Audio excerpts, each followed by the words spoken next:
French President Emmanuel Macron is expected to address the public this Monday. That's after yet another violent weekend of yellow vest protests in Paris. Parts of the city centre were left strewn with burned out cars, shattered glass and rubber bullets in what was some of the worst rioting in over a decade.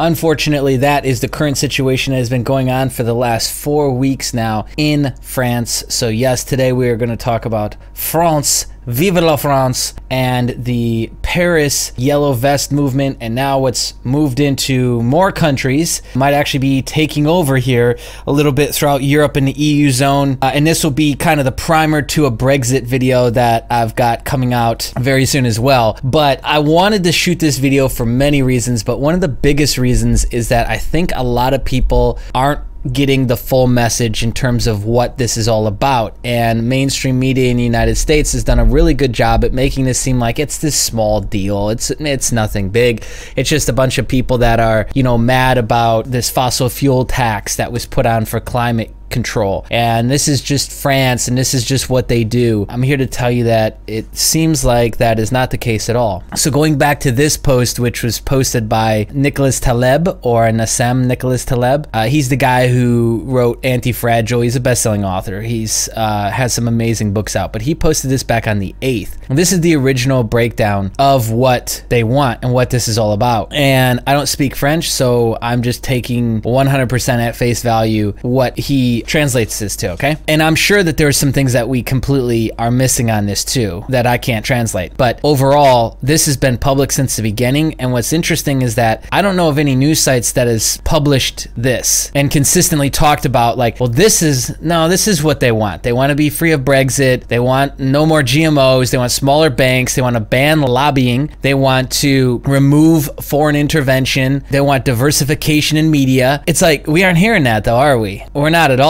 Which I think is really, really interesting. So it proves that this isn't just some like little small fringe thing going on, that it's a big organic movement of people who maybe are just sick and tired, right? Like, you look around in the world right now, you see a lot of people who aren't happy. And you look on YouTube, and what's the content that's going viral right now on YouTube? Anything to do with the banking collapse, how Bitcoin might save the world, how Ripple might save the world, how, you know, stable coins might save the world. It's the same niche stuff that's constantly the stuff that's going viral. It's US-China tensions, it's anything to do with Trump, it's anything to do with Brexit, it's those types of topics. The reason why it's so popular is because people want to know what's actually going on. You can almost tell that they just are trying to make their way through the rhetoric, through the minefield of rhetoric and propaganda from mainstream media to get to an ounce of truth, which is why I think that the videos that I shoot hopefully are in that line, you know, and a breath of fresh air. That's what I go for anyways. So that was the original breakdown of why the Yellow Vest movement started. Economically, I want to say that this has been taxing on not just the European stock market, but also to the United States stock market. It's starting to bleed over into that as well, as it should. Okay, so something I wanted to call out here is this is before the Monday meeting happened. So the meeting that just happened today with Macron, this is before that. So Yellow Vest representatives who extended a hand of dialogue, which they've done since the beginning, okay, and that's been documented since the beginning, that they wanted to sit down and talk with Macron, but he didn't want that, and he didn't respond until just recently. After the Paris riots said that they had decided against attending the talks with Philippe for security reasons, that makes total sense. Two of the leaders of the protests told AFP that they had received threats from hardline protesters who warned them against entering into negotiations with the government. Macron has vowed not to back down on the anti-pollution fuel taxes that sparked the revolt in a small town and rural France, but on Monday, the government indicated that it might make concessions. To rewind for just a small second and make a side note, the reason why it's the Yellow Vest movement is because they are required to carry two yellow vests in their vehicles at all times. That's like a new thing that they have to abide by, a new rule, a new law that they have to abide by, which is just absolutely ridiculous. So anyways, let's fast forward now to the talk that just happened literally today, Macron and what he wants to offer, which is basically just a social socialist package of freebies to get them to, it's like what you would do with maybe a kid, and I hate comparing it to that, but like when you're trying to get your kid to shut up, like you give him food, depending on his age, maybe you give him sweets, you might give him a toy. I feel like that's what this was. It was like just a quick little pacifier to shut everybody up, which is kind of sad because he should realize that at this point, it's been going on now for weeks, that a pacifier is not going to work. Like, you're past that stage. The kid is crying. The kid is full on crying at this point. Initial indications are that protests will keep going. Macron raises minimum wages, cuts taxes for pensioners, because there's a ton of pensioners in the protests as well. So it's not like just one specific demographic of people. I feel in many ways that the anger of the yellow vests is justified, he said in public comments. For more than a week, France is facing a state of social and economic emergency. Also, interestingly enough, I got to throw this low blow in there, is that they have wide open immigration policy. And Paris has completely changed landscape-wise because of like these sort of refugee camps that are set up. So I think that's put pressure on the people, and I think just what's going on with government and policies put people on finally it was like the last straw. So let's break down what he actually offered. Okay, so I told you tax cut and raising minimum wage, but he didn't actually say what the total cost would be. He just said that people that can pay that, because here's the deal, when you raise minimum wage, somebody pays. Who pays? The taxpayers. But wait, the same taxpayers that are going to get it are going to get charged for it? No, he said in a roundabout way that the people that can afford to pay the taxes will pay it. But that does affect 1.6 million people. That and the lack of tax on overtime will be implemented in the beginning of the year, not necessarily on January 1st.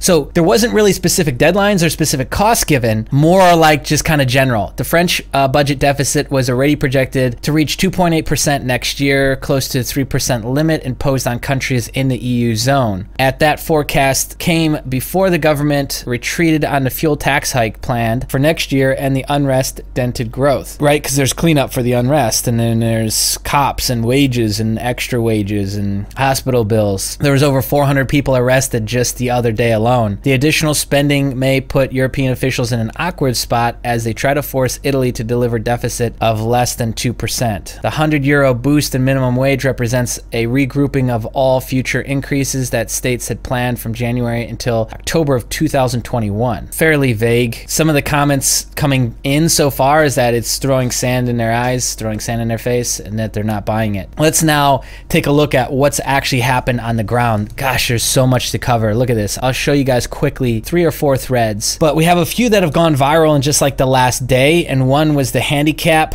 the man in the wheelchair that was kind of abused. Well, he was abused just yesterday on the side of the road. We've got this one. This one's gone fairly viral across many networks. This was from earlier on. This, I wouldn't call this funny, but I just think it's not aging too well as well.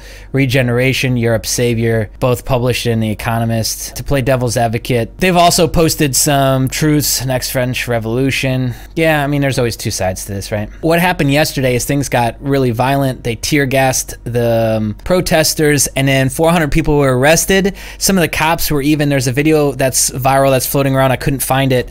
Maybe I'll insert it here if I can find it after post-editing. Is they said the police were flat out telling people, if you want to live, go back home. So yesterday they seemed to really take a hard line on the latest protests, and they were definitely way more aggressive with the crowds. So those videos are starting to make their rounds. But here's where we're going to kind of pivot into how this is affecting the rest of the world and what's going on there. Okay, so first off, we have Amazon workers in Spain and Germany announced strikes ahead of Christmas. Change must come now, which there's been this ongoing kind of like potential protest with Amazon workers in multiple countries now, but now they've fully published their intentions. And then this was posted back on the 9th. This is a demonstration in London. Thousands descending on Westminster chanting, "We want our country back." Yellow vests. They're wearing specifically yellow vests. So the Amazon one might not be related to the yellow vest movement, but this one is. Next, we have Swedish yellow vests unite and protest against the UN Migration Pact and political elite. The double standard, which is that there's a different set of rules for them that there is for the rest of us. "I'm here for the poor and elderly who paid tax their whole lives and now are forced to starve," said one person. But yeah, so that moved into, that was published on the 9th. So it's starting to make its rounds into Sweden, London, Britain,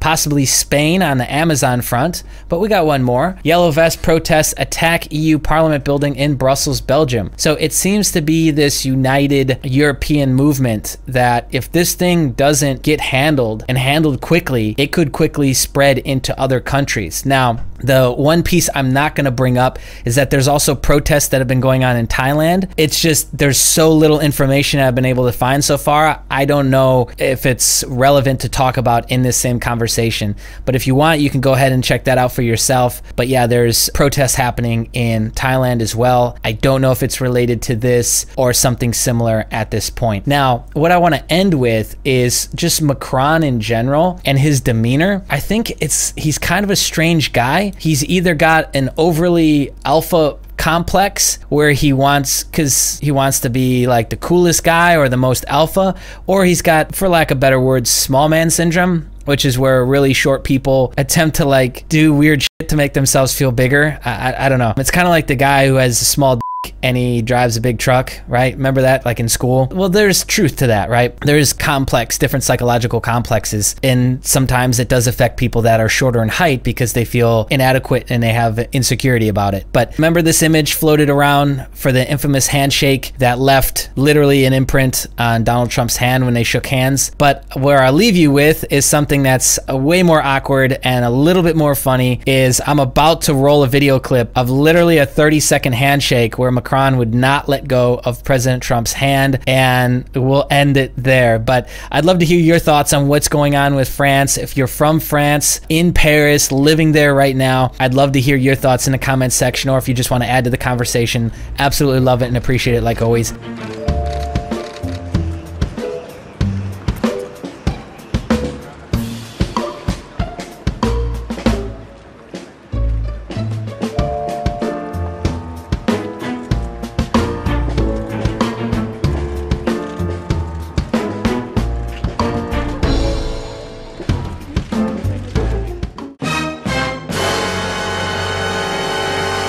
All right, got a quick update for you. I actually went ahead and I didn't feel good about publishing the video without trying to find the translation from French to English for the actual 25 propositions that they're calling to get out of crisis. So here's a breakdown of that. I wanted to go through this really quick and give you a quick update on what's going on the ground over the last 10 to 16 hours. There's been more riots, there's been more violence, unfortunately. And also, too, it would appear that the movement is spreading even further, with Egypt now banning the yellow vests in fears that there will be a movement that starts there.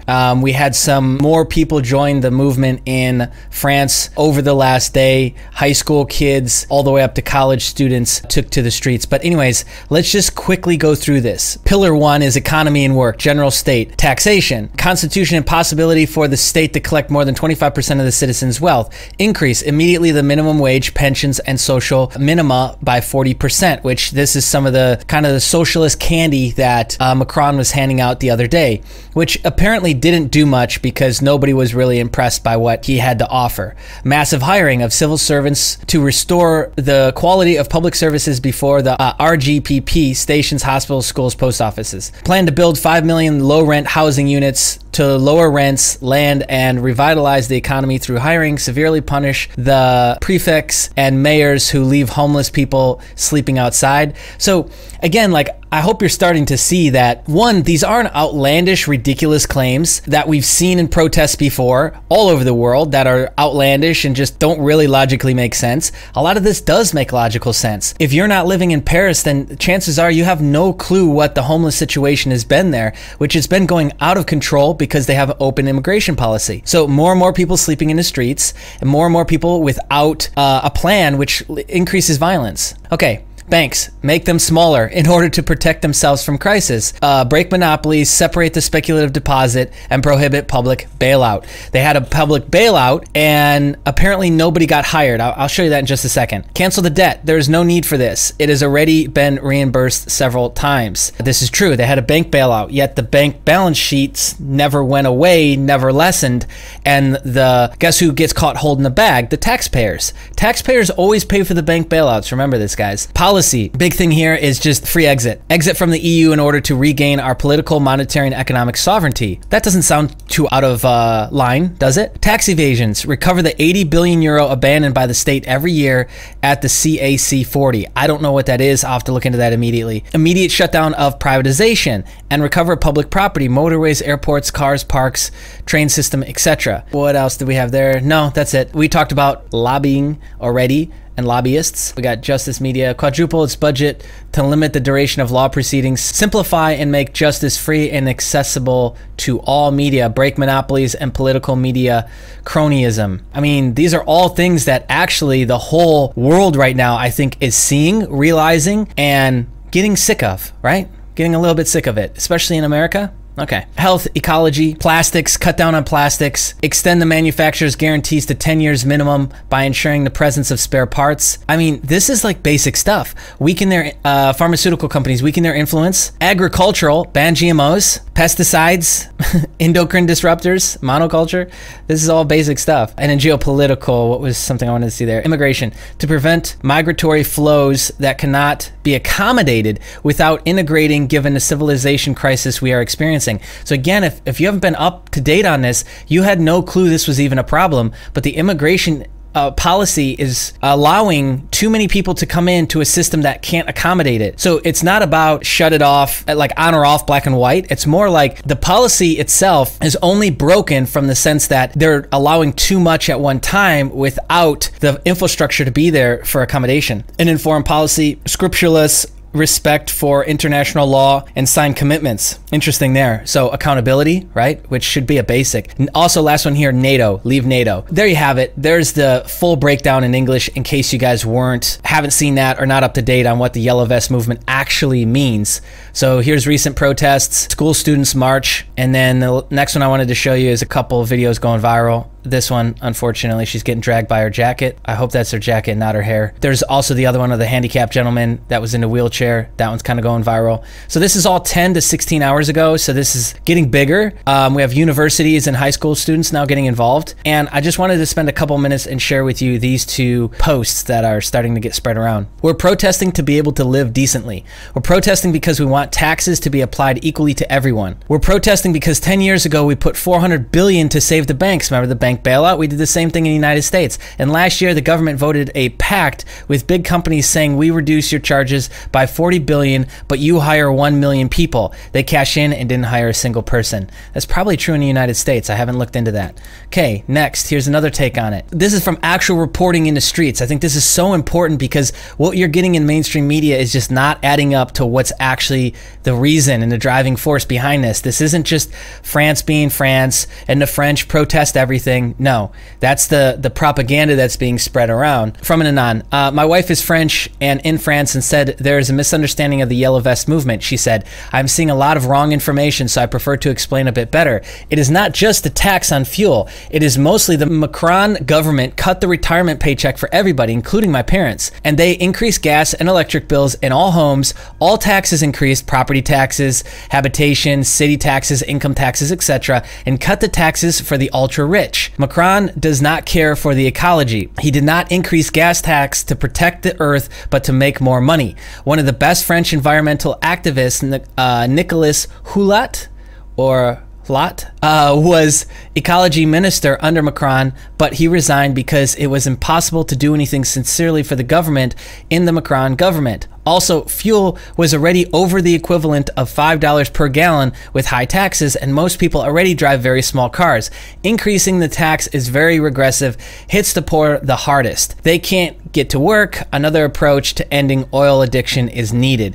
And this just really echoes this overall, like, we're hitting the ceiling. Globally, we're hitting the ceiling with fossil fuels. We need better ways to do it. And they're gonna hold on to the very last second because it's in their best interest to, because they make more money and they have more power and they have more control. And here's the actual piece talking about Egypt banning the sale of yellow vests in fear that copycat protests will start to happen in Egypt. Mark my words, I think this is going to duplicate itself over and over again throughout Asia, throughout the Middle East, and throughout Europe especially. I think it'll really take off in Europe, then the Middle East, and I think even Asia might get involved. But it would be amazing if this was used as a facilitator to get a lot of people in America up off their ass, up out of complacency, and standing up for something. If you want to show support, just click the like button. If you want to show support financially, we've got some Teespring campaigns going on with some clothing designs. If you like any of that, we'd absolutely love for you to show support there so we can keep doing our work. And we were about to launch our Patreon again, but there's been a lot of channels that have been taken down recently in this quote-unquote shadow banning, cleansing, deplatforming thing. So I'm looking at other avenues now to be able to accept donations, but we'll probably do the Patreon still, and we'll probably do maybe Donor Box or a couple others to go along with it just in case. But all that should be up soon underneath these videos so that you can support us as well. And if you're brand new to the channel, just take a second, click the subscribe button, hit the bell notification, and be on the lookout for more updates on the channel soon, my friends. Okay, bye.